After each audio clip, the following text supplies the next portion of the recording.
जी viewers, आज हम बात करने वाले हैं हैप्नोटिज्म के बारे में।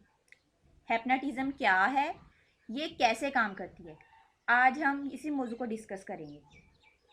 थंबनेल पे आपने देखा होगा कि मैंने ताहिर जावेद मुगल का नाम मेंशन किया है। तो ताहिर जावेद मुगल का नाम मेंशन करने का मकसद यहाँ पे ये है कि ताहिर जावेद ऐसे राइटर हैं जिन्होंने इस मौजू पे लिखा है। उनके कुछ नावल्स ऐसे हैं जिनमें हैप्नोटिज्म का जिक्र किया गया है। सबसे ज़्यादा हैप्नोटिज्म का इस्तेमाल उनके नावल आफत ज़्यादा में किया गया है। यहाँ पे एक बंदा हैप्नोटिज्म की सलाहियतों का मालिक होता है। उसका जो उसका हैप्नोसिस उसका सिर्फ इंसानों पे ही नहीं बल्कि जानवरों पे भी चलता होता है। तो जानवर उसकी मर्ज़ी के मुताबिक काम करते होते हैं जैसे वो चाहता होता है। ये एक सिर्फ एक ख्याली बातें हैं, ये हकीकत नहीं है। ये नावल का हिस्सा है जो मैं आपको बता रही हूँ। तो उस नावल में इस तरह से होता है कि बारहसिंगा जो होता है बहुत मासूम सा जानवर, वो उस बंदे के ज़ेरे असर, जो बंदा उसको हिप्नोटाइज कर रहा होता है उसका मामूल होते हुए वो इंसानों को कत्ल तक कर देता है अपने सींगों की मदद से। तो इस कदर जो ख़तरनाक किस्म की हैप्नोटिज्म होती है उस बंदे की, वो बंदा उसको उसके पास हैप्नोटिज्म की सलाहियतें तो होती हैं, लेकिन वो नेगेटिव अपनी सलाहियतों को नेगेटिविटी के लिए यूज़ कर रहा होता है। तो इसके अलावा उनका नावल है अंगारे। अंगारे में भी हिप्नोटिज्म का फैक्टर पाया जाता है, बल्कि काफ़ी ज़्यादा पाया जाता है। इसमें भी हिप्नोटिज्म जानवरों पे भी काम करती है और इंसानों पे भी। वहाँ पे एक औरत होती है हाना वानी नेम की, वो इस तरह की कोई प्रैक्टिस करती होती है हिप्नोटिज्म की, जिससे उसकी हिप्नोटिज्म पर उसकी ग्रिप मजबूत हो जाती है और वो लोगों को हिप्नोटाइज कर लेती है, जानवरों को हिप्नोटाइज कर लेती है और फिर वो अपना इलम जो होता है वो एक और बंदे को दे देती है। वो भी बड़ा ख़तरनाक साबित होता है, यानी हीरो को वक़्त डाले रखते हैं ये ना पूरे नावल में। इसमें भी आपको हिप्नोटिज्म का आंसर मिलता है। इसके अलावा ताहिर जावेद मुगल का नावल है एक ललकार। उसमें एक हीरो का दोस्त होता है इमरान, इमरान दानिश। उसके अंदर कुछ ऐसी ख़ास सलाहियत होती है जिससे ना उसकी तरफ जानवर अट्रैक्ट होते होते हैं, यानी उसकी आंखों में कुछ ऐसा होता है। ये भी आप कह सकते हैं कि हिप्नोटिज्म से मिलता जुलता कोई फैक्टर है। इसी तरह का फैक्टर एक हिंदी मूवी में देखने में आया बहुत साल पहले। 1998 में ये हिंदी फिल्म रिलीज़ की गई जिसमें गोविंदा लीडिंग रोल में नज़र आए। तो उस मूवी में गोविंदा की आंखों में यही कशिश होती है कि वो जानवर उसके साथ उसकी तरफ मायल हो जाते हैं, उसका हुक्म आने लग जाते हैं। अब मैं उसे हिप्नोटिज्म तो नहीं कह सकूँगी क्योंकि मुझे उसके बारे में ज़्यादा इन्फॉर्मेशन नहीं मिली, लेकिन होता वो भी इससे मिलता जुलता टॉपिक ही है। तो अब हम बात करेंगे इन्हीं नॉवेल्स को पढ़ने के बाद, यानी ताहिर जावेद मुगल ने जो नॉवेल्स लिखे हैं, इन्हीं नॉवेल्स को पढ़ने के बाद मेरे दिल में ख़्याल आया है कि मैं इस पे वीडियो बनाऊं। वैसे भी मेरा चैनल आपको पता है तालीमी सरगर्मियों से मुतल्लिक है। तो ये वाली वीडियो साइकोलॉजी के, नफ्सियात के तलबा के लिए बहुत मुफीद होने वाली हैं और एमए बीएस इंग्लिश के तलबा के लिए भी मुफीद होने वाली हैं, क्योंकि जो बीएस इंग्लिश के स्टूडेंट है उनमें उन्हें साइकोलॉजी पढ़ाई जाती है एक सेमेस्टर में। साइकोलॉजी के कुछ मौज़ूआत होते हैं जो उनके सेमेस्टर में इंक्लूड होते हैं। हैप्नोटिज्म को टेलीपैथी और मस्मरिज्म भी कहा जाता है। हिप्नोटिज्म यानी, अब अगर हम हिप्नोटिज्म को डिफ़ाइन करना चाहें तो सिंपल वर्डिंग में हम इसको यूँ डिफ़ाइन कर सकते हैं कि ये दो इंसानों के राब्ते का नाम है, यानी वो कोई फिज़िकल कनेक्शन नहीं होता, वो मेंटली एक दूसरे से कनेक्ट होते हैं। चाहे वो एक दूसरे से कितने ही दूर क्यों ना हों, वो मेंटली एक दूसरे से कनेक्ट होते हैं। हिप्नोटिज्म सीखने के लिए जो सबसे ज़रूरी चीज़ है वो यकसोई यानी कि फ़ोकस। हिप्नोटिज्म सीखने के लिए बंदे को फ़ोकस्ड होना ज़रूरी है। यानी इंतहाई दर्जे का आपका मजबूत किस्म का आपका फोकस होना चाहिए, आप तभी इसमें आप हिप्नोटिज्म सीख सकते हैं।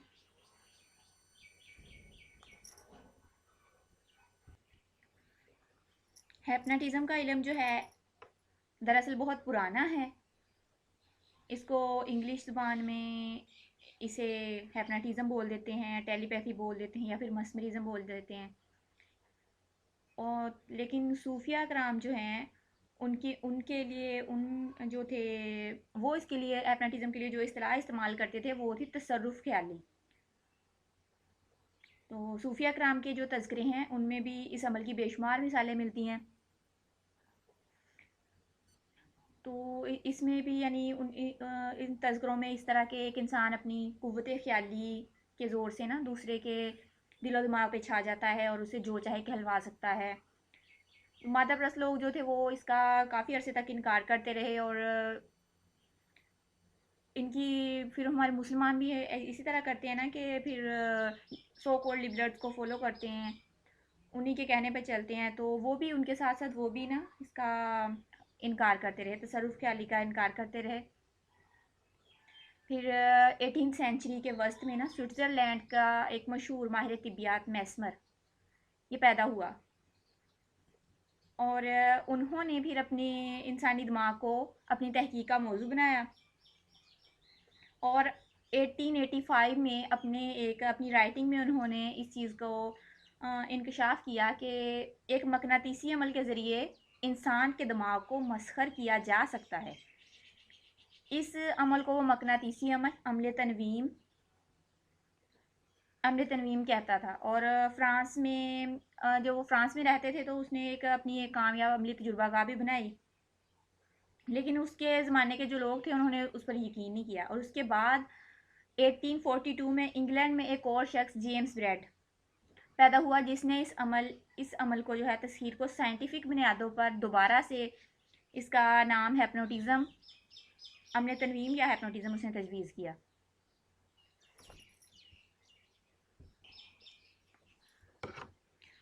जेम्स ब्रेड के तजवीज़ करदा हिप्नोटिज्म के मुख्तलिफ लेवल्स थे।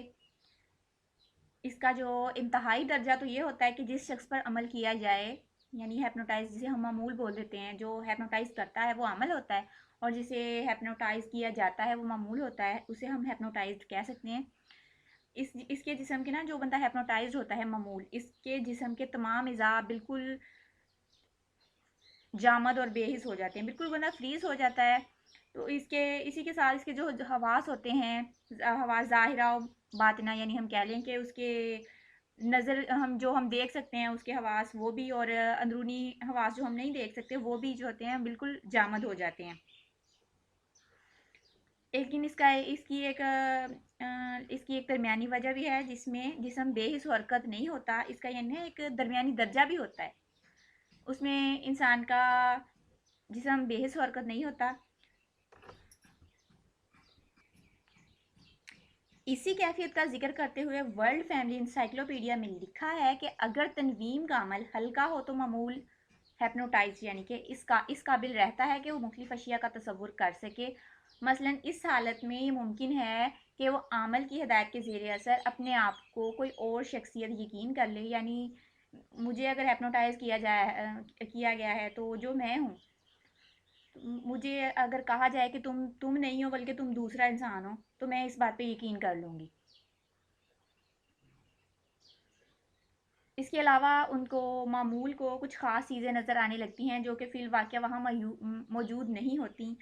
अब यहाँ से अगर हम इस बात पे गौर करें तो इसे यानी एक विलेज लाइफ में या मोस्टली लोग नहीं जानते, यानी ज़्यादा पढ़े लिखे नहीं होते, या फिर कुछ लोग जो मैजिक शोज़ देखने जाते हैं, शोभा वालों की ट्रिक्स देखते हैं, वो इस चीज़ को नज़रबंदी कहते हैं। ये भी हिप्नोटिज्म की एक मिसाल है। यहाँ पे मुझे अभी वो बात याद आ गई कि ऐसे भी होता है। तो इंसान को वो चीज़ें नज़र आने लग जाती हैं जो वहाँ पे मौजूद नहीं होती।